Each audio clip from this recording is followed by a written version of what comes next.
Hola, bienvenidos una vez más a este su curso cortico y sustancioso con English Solutions. Soy el profe John Solutions y me alegra muchísimo que estés nuevamente aquí. En esta clase quiero que tengamos en cuenta algo que nos va a servir mucho. Es hablar de algo simple, es hablar del presente. Entonces, teniendo en cuenta esto, quiero que pienses que lo que vamos a hacer en esta corta clase es pensar en cómo voy a empezar a hacer conversaciones, cómo puedo yo utilizar de manera simple un par de verbos para empezar a hablar y preguntarte cosas de manera cotidiana. De esta manera te lo voy a poner muy simple. Tengo dos palabras. Tengo do y tengo das. Bien. La única diferencia entre estos dos es con quiénes los voy a utilizar. Entonces yo lo tomo así. Entonces si tengo a do, lo voy a utilizar con I, o sea, yo. Tengo you, tengo we y tengo they. Ok, bien. ¿Y quiénes con das? Puedo utilizar a she, a he o a it. Estas dos palabras se comprenden como auxiliares. Bueno, ¿y cuál es su uso? Bueno, pues ya vamos para allá. ¿Para qué sirven? ¿Cuál es el uso de estas dos palabras? Bueno, pues tienen dos funciones muy importantes y simples. Solamente los vamos a utilizar para preguntar o para negar, ¿sí? De esta manera, yo los voy a utilizar para preguntarte a ti, para preguntarle a ella, para preguntarle a ustedes, a ellos, a nosotros, ¿sí? Ya vamos a ver cómo. Tengo aquí unas frases iniciales, las cuales lo utilicé en la clase número 1, ¿sí? Si las recuerdan, y si no, pues por aquí les voy a dejar abajo el video de la clase número 1 para que las tengan en cuenta. Tengo una frase inicial como por ejemplo, the house. Ok, entonces, do you have a house? Listo, un verbo, un auxiliar y una parte de la frase inicial. ¿Sí? Está la pregunta, está la negación. ¿Cómo funciona esto? Bien, lo primero que estamos utilizando es el auxiliar porque estamos utilizando una de sus dos funciones. ¿Cuál? La pregunta. Entonces, como está you, por eso está do.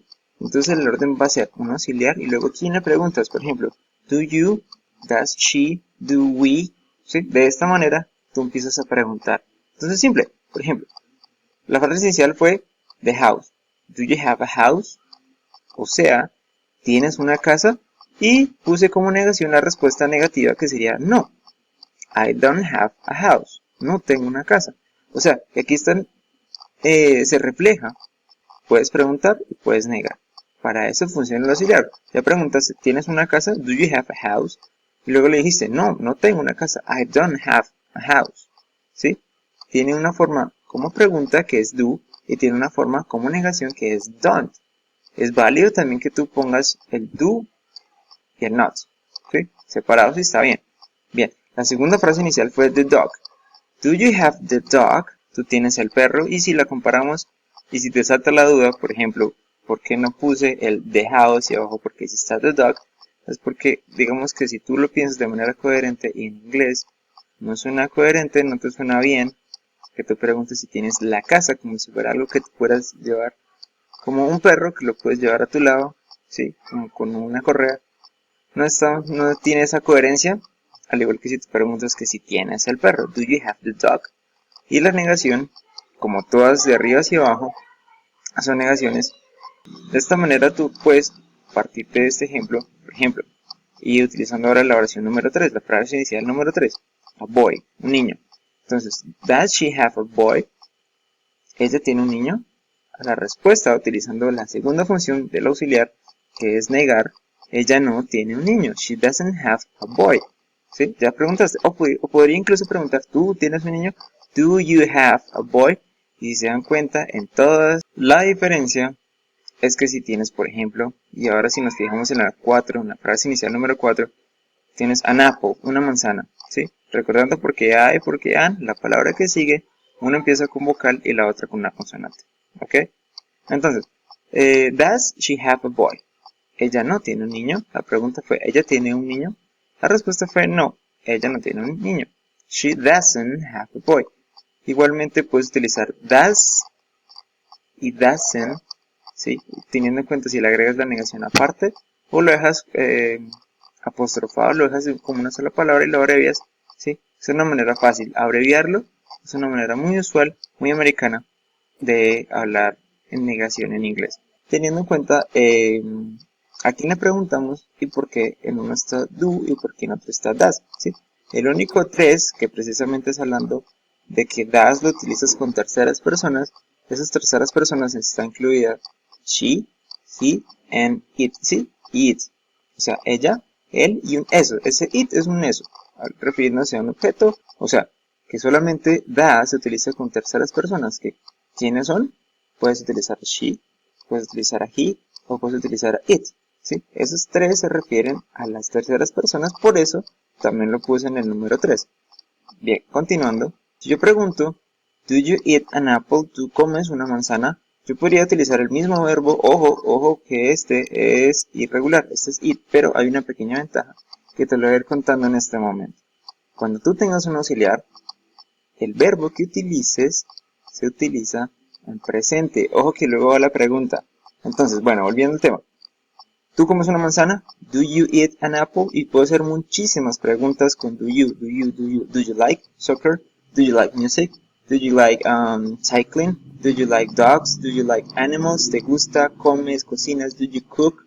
¿Sí? La cuestión es que yo aprenda más verbos y con eso yo pregunto más cosas. ¿Sí? A estas yo puedo decir sí, por ejemplo, yes, I eat an apple.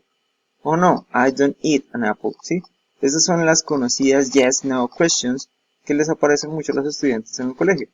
¿Sí? Entonces, tengo que dar las dos opciones, o sea, puede ser positiva o puede ser negativa, y yo tengo que demostrar que yo sé que puede ser de manera positiva o negativa, y las escribo las dos.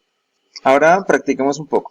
Bien, entonces tengo una serie de preguntas, por ejemplo, do you like soccer? Do you live here? Does she like soccer? Do you cook? Do you teach English? ¿Sí? A estas me parecería excelente que pienses una, ¿sí? Más adelante te voy a dar una lista de verbos y que los compartas en la caja de comentarios, ¿sí? La primera dice, ¿te gusta el fútbol? Soccer, con pies, ¿no? El fútbol es americano y ese es con manos, hay golpes físicos y bueno, esto es diferente. Que hay algo muy importante, el sonido es lo que yo recuerdo, ¿sí? Es la parte importante para que yo lo pueda replicar, para que yo pueda repetir la pregunta. Do you, do you, do you, do you. Sí, aquí en común hay 4 que inician do you. ¿Sí? Yo te pregunto, porque ese es el punto, que yo te pregunto para poder empezar a hablar en inglés. Todas esas preguntas han sido en presente. ¿Ok? Bien. Entonces, una vez más. Do you like soccer? Do you live here? Does she like soccer? Do you cook?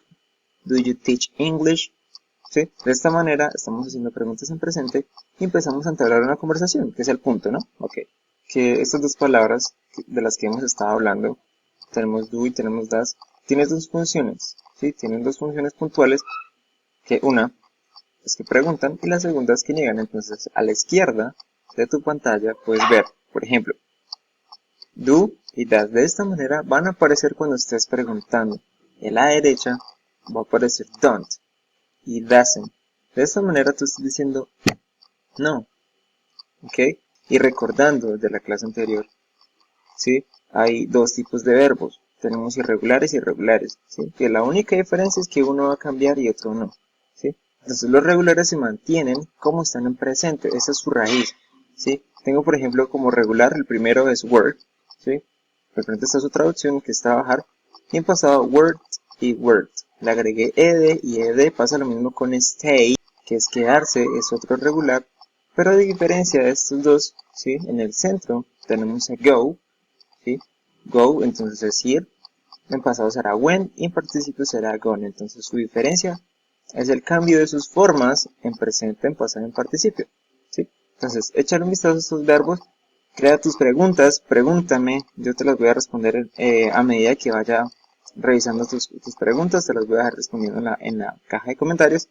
Así que esto puede ser una pequeña iniciativa para que tú empieces a mostrar si estás entendiendo. Para mí va a ser muy gratificante ver que estás entendiendo, que puedes hacer preguntas y que te vas a dar cuenta de paso que es fácil empezar a hacer preguntas en presente porque es simple, ¿right? Ok, ¿qué forma crees que se usa en estas preguntas? En estas preguntas donde tuvimos a tú y a das. Entonces piénsalo un poquito, ¿será que fue presente? ¿Será que fue pasado? ¿Será que fue participio? Bien, siempre que utilices un auxiliar, el verbo se va a utilizar de forma presente. Entonces, en este momento uno va a tener que pensar en cuál de todas las formas, en cuál de las tres, ¿sí? Si fue presente, pasado, participio, sino que simplemente vas a pensar que como es en presente no vas a tener que buscar cuál es el pasado, cuál es el participio, sino que simplemente vas a utilizarlo en presente y vas a hacer la pregunta con do you, con does she. Entonces yo quiero que en este momento recuerdes un poquito. Algo fundamental que debemos tener en cuenta es el sonido cuando yo uno el auxiliar con el sujeto. Entonces el que más vamos a utilizar es do you. Entonces va a ser do you, ¿sí? Y ese you no es como que digas you como yuca, ¿no? Entonces es más you, you. Do you cook? Por ejemplo, cocinas, do you cook? Do you play soccer? ¿Juegas fútbol? Do you play soccer? De manera que yo lo sepa, para que yo no me equivoque. Entonces, siempre que uses un auxiliar, sea do o sea does, ¿sí? Esos dos de los que hasta ahora hemos hablado, el verbo que uses se queda en presente, ¿sí? Tal como los ejemplos que vimos hace un momento. Entonces está, do you like soccer? Aquí un verbo regular. Tengo, does she break things? Este es irregular, pero de todas maneras se queda en presente, ¿sí? Sin importar si es regular o irregular. Si nos fijamos en los siguientes, do you cook and do you teach English? Sin importar si es regular o irregular, el verbo se queda en presente. Bueno, y no siendo más, quiero agradecerte mucho por estar hasta aquí, por llegar hasta este punto del video. Espero que te haya servido muchísimo esta clase número 2 y nos vemos en la próxima.